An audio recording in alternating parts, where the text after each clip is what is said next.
একদম ভূটানৰ ওচৰত, ভূটান বৰ্ডাৰ ওচৰত গৈ আছোঁ। এল্টো ডেলিভাৰী দিবলৈ, এইখন এল্টো দিবলৈ গৈ আছোঁ।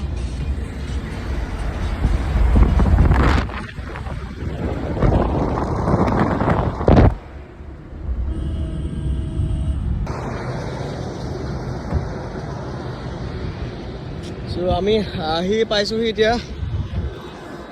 বাহিৰা চালি পোৱা নাই, পাম আৰু গৈ আছোঁ। ৰাতিপুৱা সোনকালে আহিলোঁ, গতিকে তামোলবোৰ গৈ আছোঁ। এইবাৰ প্ৰথমবাৰৰ কাৰণে গৈ আছোঁ। গাড়ী বহুতকেইখন দিছোঁ তাত, কিন্তু নিজে প্ৰথমবাৰ গৈ আছোঁ। ভিডিঅ'টো শেষলৈকে চাই থাকিব, ঘৰ আহি পোৱালৈকে বনাই থাকিম। এখন এল্টো দিব গৈ আছোঁ। এখন 2013 আছিল, বহুতে এখন গাড়ী ফোন কৰিয়ে আছিল এখনৰ কাৰণে। ফাৰ্ষ্ট অনাৰ আছিল, গাড়ী একদম মজা হৈ আছে। এইখন গাড়ী দিবৰ কাৰণে গৈ আছোঁ। চ' ফুল ভিডিঅ' আপলোড কৰিম, চাব পাৰিব।